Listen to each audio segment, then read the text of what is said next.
वक्त है हमारे चुनाव स्पेशल शो 2024 का अंक गणित का और आज का हमारा नंबर है 51%। इस नंबर का रिश्ता उस लक्ष्य से है जिसे बीजेपी इस बार के लोकसभा चुनाव में वोट प्रतिशत के रूप में हासिल करना चाहती है। अब सवाल यह है कि यह हासिल होगा कैसे?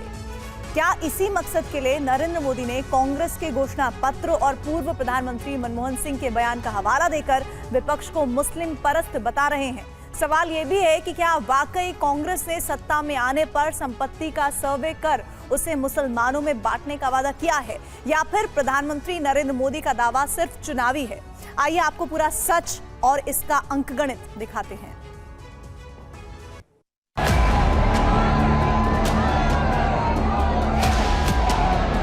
आपका स्त्री धन लूटना चाहती है, माताओं बहनों का मंगलसूत्र अब सलामत नहीं रहेगा, ये कांग्रेस ने कहा है। जो आदमी अपनी हिम्मत खो लेता है और जिसके पास बोलने के लिए कुछ मुद्दे नहीं है तो ऐसी चीजें लाते हैं। आपकी मेहनत की कमाई, आपकी संपत्ति पर कांग्रेस अपना पंजा मारना चाहती है।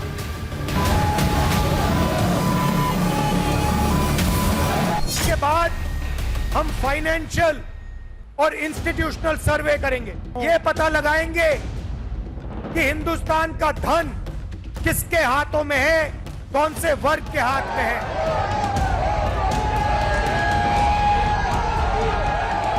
इसका मतलब ये संपत्ति इकट्ठी करके किसको बांटेंगे?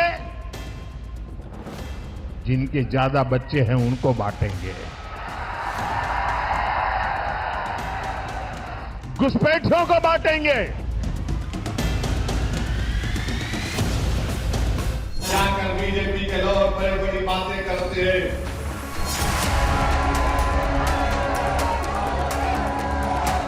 पहले राजस्थान के बांसवाड़ा और अब उत्तर प्रदेश के अलीगढ़ में प्रधानमंत्री नरेंद्र मोदी ने कांग्रेस के घोषणा पत्र और पूर्व प्रधानमंत्री मनमोहन सिंह के 2006 के बयान का हवाला देकर कुछ ऐसी बातें कही जिनसे देश का चुनावी माहौल बहुत गर्म हो गया है।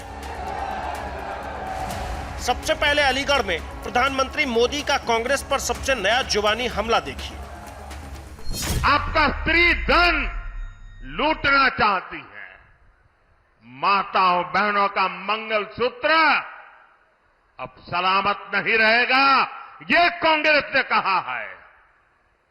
इन परिवारवादी लोगों ने देश के लोगों को लूटकर अपना इतना साम्राज्य बना लिया है। आज तक इन्होंने अपनी अकूट संपत्ति से देश के किसी गरीब को कुछ नहीं दिया।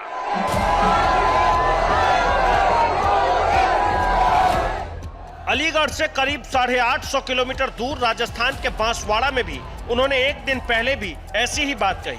आपको बांसवाड़ा की बात थोड़ी देर में सुनाएंगे। अभी आप अलीगढ़ में नरेंद्र मोदी ने कैसे कांग्रेस नेता राहुल गांधी का नाम लिए बिना उन पर सबसे बड़ा सियासी तीर चला दिया, उसे देखिए।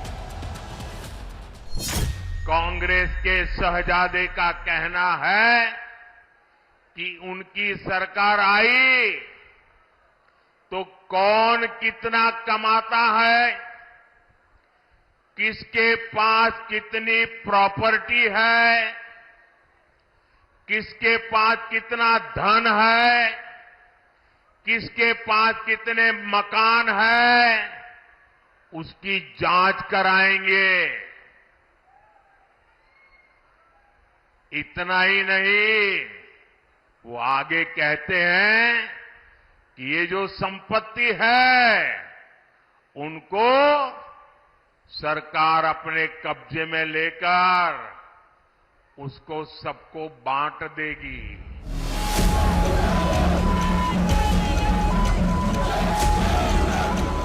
अब सुनना यह भी जरूरी है कि राहुल गांधी ने कहा क्या था।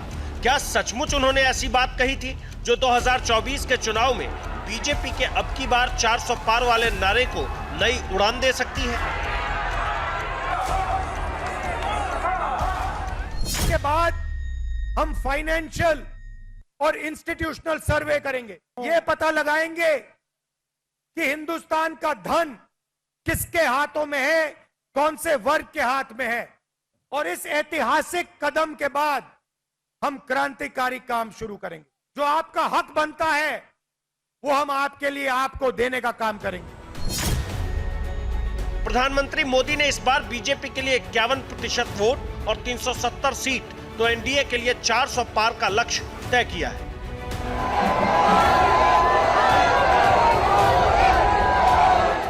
ऐसे में अब सवाल ये कि क्या बीजेपी को वो जरिया मिल गया है जिसकी मदद से वो अपने मुकाम तक आसानी से पहुंच जाएगी। इसकी गारंटी तो अभी नहीं दी जा सकती, लेकिन कांग्रेस के घोषणा पत्र, राहुल गांधी के बयान और पूर्व प्रधानमंत्री मनमोहन सिंह के करीब 18 साल पुराने बयान से 2024 के चुनाव में मचे सियासी घमासान की गारंटी पूरी।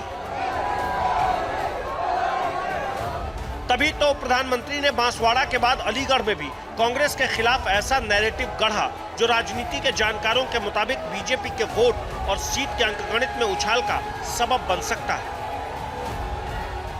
सर्वे करना चाहते हैं कि जो नौकरी पेशा वर्ग है, जो कर्मचारी है, उन्होंने अपनी बच्चों की पढ़ाई के लिए, बच्चों की शादी के लिए जो एफडी की है, फिक्स डिपॉजिट की है, किसकी कितनी सैलरी और कितनी एफडी है, उसकी भी जांच होगी। कांग्रेस इसका सर्वे कराएगी और फिर कांग्रेस कब्जा करेगी। स्वागत है भाई, स्वागत है मोदी जी का। नरेंद्र मोदी की बांसवाड़ा वाली बात सुनाएं, उससे पहले आप कांग्रेस अध्यक्ष मल्लिकार्जुन खड़गे का जवाब भी सुन लीजिए। इलेक्शन जीतने के लिए जो करना है वो कर रहे हैं, देश के लिए कुछ नहीं कर रहे। हमारे दिल और दिमाग में नहीं, लोगों के दिल और दिमाग में बैठा है। लोग चाह रहे हैं कि बदलाव, लोग चाह रहे हैं कि गरीबों की राज है, लोग चाह रहे हैं कि एम्प्लॉयमेंट मिले, लोग चाह रहे हैं कि जो कीमतें बढ़ी है वो घटी। तो ये सब जनता का है, जनता जो चाह रही है वो हो रहा है। चुनाव का मौसम है, दावे हैं, दावों का क्या, लेकिन ये दावे ही तो हैं जो वोट के ध्रुवीकरण का हथियार भी बनते हैं।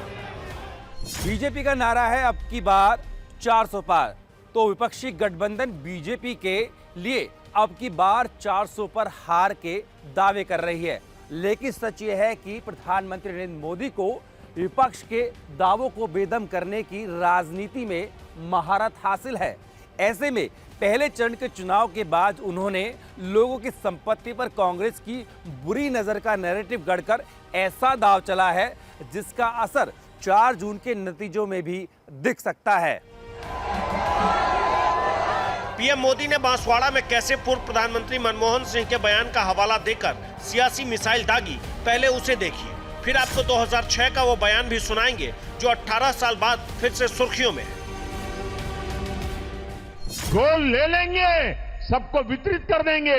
और पहले जब उनकी सरकार थी उन्होंने कहा था कि देश की संपत्ति पर पहला अधिकार मुसलमानों का है। इसका मतलब ये संपत्ति इकट्ठी करके किसको बांटेंगे?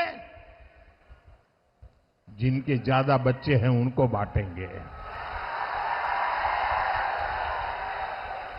घुसपैठियों को बांटेंगे। अब आप मनमोहन सिंह के बयान का वो पुराना टेप भी सुन लीजिए जो 2024 के चुनाव में वोट के ध्रुवीकरण की गारंटी साबित हो सकता है। We will have to devise innovative plans to ensure that minorities, particularly the Muslim minority, are empowered to share equitably in the fruits of development. They must have the first claim on our resources. Manmohan Singh के 2006 वाले बयान से BJP ने कैसे 2024 में जवाबी ध्रुवीकरण का दांव चला है, आपको यह तभी समझ में आएगा जब आप मुस्लिम वोट का अंकगणित देखेंगे। 2004 के लोकसभा चुनाव में कांग्रेस को मुसलमानों के 36% वोट मिले, बीजेपी को सिर्फ 7%। 2009 में कांग्रेस को 38% मुस्लिम वोट मिले, बीजेपी को सिर्फ 4%। 2014 में कांग्रेस को मुसलमानों के 38% वोट मिले, बीजेपी को 8%। 2019 में कांग्रेस को 33% मुस्लिम वोट मिले तो बीजेपी को 8%। हालांकि बीजेपी इस अंकगणित को बदलने की कोशिश लगातार कर रही है। खुद प्रधानमंत्री सबका साथ, सबका विकास और सबका विश्वास की बात करते हैं। इसके लिए वो मुसलमान हितैषी काम का रिपोर्ट कार्ड पेश करने से भी चूकते नहीं हैं। 3 तलाक से पीड़ित कितनी ही बेटियों का जीवन तबाह हो गया था, और सिर्फ बेटियों का नहीं, और 3 तलाक के कारण मुसीबत में आई उस बेटी, उसके पिता, भाई, परिवार सब परेशान हो जाते थे। अब मोदी ने 3 तलाक के खिलाफ कानून बनाकर उनका जीवन भी सुरक्षित किया है। लेकिन पुराने चुनावी नतीजों के अंकगणित और नए आकलन के अनुसार भी बीजेपी के मुस्लिम वोट में करिश्माई उछाल की उम्मीद ज्यादा नहीं है। ऐसे में सवाल यह कि क्या 51% वोट के लक्ष्य को हासिल करने के लिए प्रधानमंत्री ने मनमोहन सिंह के पुराने बयान, राहुल गांधी के नए बयान और कांग्रेस के घोषणा पत्र को तो नहीं घसीट लिया। अब आलम यह है कि नरेंद्र मोदी के बयान से नाराज कांग्रेस शिकायतों का पुलिंदा लेकर चुनाव आयोग की चौखट तक पहुंच गई है। इस देश के, और मैं बहुत आदर के साथ कहता हूँ, हमारे प्रधानमंत्री भी हैं, इस देश के प्रधानमंत्री हैं, और मैं वास्तव में उनका आदर करता हूँ क्योंकि बहुत मुखर वक्ता है, प्रखर वक्ता है। मैं हाथ जोड़ के उनसे कहूँगा कि उन्होंने इस प्रकार का वक्तव्य कैसे दिया, नहीं देना चाहिए, और चुनाव आयोग को इसके ऊपर तुरंत एक्शन लेना चाहिए।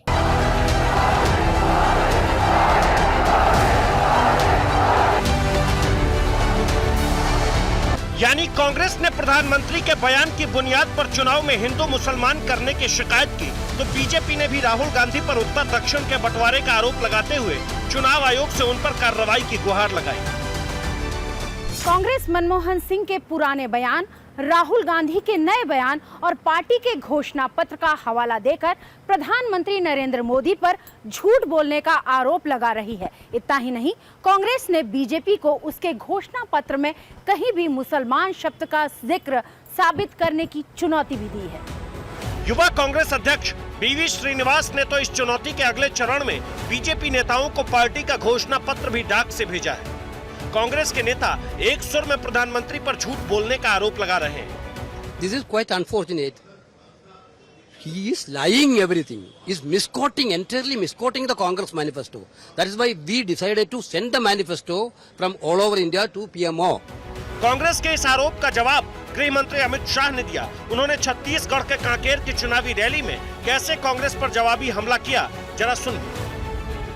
अभी अभी कांग्रेस पार्टी को मिर्ची लगी। मोदी जी ने उनके घोषणा पत्र में से सबकी संपत्ति का सर्वे करने का कहा है। मोदी जी ने कल कहा क्यों करना है इस सर्वे को। कांग्रेस पार्टी पूरी नरेंद्र मोदी पर सवाल उठा रही है। मैं आज कांग्रेस पार्टी को पूछना चाहता हूं, आपके घोषणा पत्र में सर्वे की बात है या नहीं है? ऐसा नहीं है कि सिर्फ एक रैली में प्रधानमंत्री ने संपत्ति के सर्वे पर कांग्रेस को कटघरे में खड़ा किया। उन्होंने लगातार दूसरे दिन इसे दोहराया। इसे लेकर अब कांग्रेस और बीजेपी की सियासी टक्कर चरम पर है। चाहे कोई व्यक्ति किसी भी धर्म से हो, किसी भी समुदाय से हो, किसी भी वर्ग से हो, हम सबको बराबरी का दर्जा देना चाहते हैं। और ये बहुत ही दुर्भाग्यपूर्ण बात है और एनडीए भाजपा की बौखलाहट दिखाती है। और राहुल गांधी की जो सोच है माओवादी कि किसके पास कितनी संपत्ति है उसकी हम करवाएंगे जांच, सर्वे, इसका मतलब क्या है? ये हैं बड़े सवाल। और अपनी संपत्ति की जांच कराएंगे? जो नेशनल हेराल्ड की हजारों करोड़ की संपत्ति उन्होंने लिया है अपनी माताजी के साथ, ये बड़े सवाल हम उठाएंगे। प्रधानमंत्री के बयान पर कांग्रेस के पूर्व नेता और समाजवादी पार्टी के समर्थन से राज्यसभा सांसद कपिल सिब्बल ने भी तीखा वार किया तो बीजेपी ने भी पलटवार में देर नहीं लगाई कि 1950 के बाद शायद ही ऐसा बयान किसी प्रधानमंत्री ने दिया होगा। हमारे जो अल्पसंख्यक यहाँ तब से रह रहे हैं वो घुसपैठिए हैं। ये किस किस्म की राजनीति है? कपिल सिब्बल जब कहाँ गए थे, जब मनमोहन सिंह ने कहा था कि संसाधनों पर पहला हक माइनॉरिटी का है, अल्पसंख्यक को आगे बढ़ाने की बात करते हैं। हमारी पार्टी मुस्लिमों की पार्टी है। जब गरीबों के, दलितों के, पिछड़ों के, महिलाओं के हकों को माइनॉरिटी को देने की बात की थी, जब कहाँ सो गए थे। प्रधानमंत्री के बयान पर गहमा गहमी अभी रुकने वाली नहीं। मौसम और चुनाव के बढ़ते तापमान के बीच इसकी तपिश और बढ़ने वाली है। वैसे बात चाहे सत्ताधारी गठबंधन की हो या विपक्षी गठबंधन की, मकसद वोट का अंकगणित ही पक्का करना है और इसके लिए ध्रुवीकरण की कवायद दो तरफा है। वो कैसे, इसे समझने के लिए आपको 2022 के विधानसभा चुनाव में उत्तर प्रदेश के वोटिंग पैटर्न का अंकगणित देखना होगा। यूपी में जिन विधानसभा सीटों पर 20% से कम मुस्लिम आबादी है, वहां बीजेपी गठबंधन को मुसलमानों के 14% वोट मिले तो हिंदुओं के 51%। 20% से कम मुस्लिम आबादी वाली विधानसभा सीटों पर समाजवादी पार्टी गठबंधन को मुसलमानों के 74% वोट मिले तो हिंदुओं के 30%। 20 से 39% मुस्लिम आबादी वाले विधानसभा सीटों पर बीजेपी गठबंधन को मुसलमानों के 4% वोट मिले, हिंदुओं के 59%। 20 से 39% मुस्लिम आबादी वाली विधानसभा सीटों पर समाजवादी पार्टी गठबंधन को मुसलमानों के 80% वोट मिले तो हिंदुओं के 18%। जिन विधानसभा सीटों पर मुस्लिम आबादी 40% या उससे ज्यादा है, वहां बीजेपी गठबंधन को मुसलमानों के 4% वोट ही मिले तो हिंदुओं के 69%। 40% या उससे ज्यादा मुस्लिम आबादी वाले विधानसभा सीटों पर समाजवादी पार्टी गठबंधन को मुसलमानों के 94% वोट मिले तो हिंदुओं के 8%। 2022 के यूपी विधानसभा चुनाव के नतीजों का अंकगणित साफ बताता है कि जहां मुस्लिम वोट एक मुश्त बीजेपी के खिलाफ गया, वहां हिंदू वोट ज्यादातर बीजेपी के पक्ष में चला गया। मतलब 2022 के चुनाव में अगर ये फॉर्मूला चल गया और मुस्लिम वोट एक तरफा गया तो फिर उसके जवाब में हिंदू वोट बीजेपी के पक्ष में जा सकता है। अगर ऐसा हुआ, जवाबी ध्रुवीकरण हुआ, तो फिर नतीजे का अनुमान लगाना ज्यादा मुश्किल नहीं है। Bureau report, TV9 Bharatvarsh.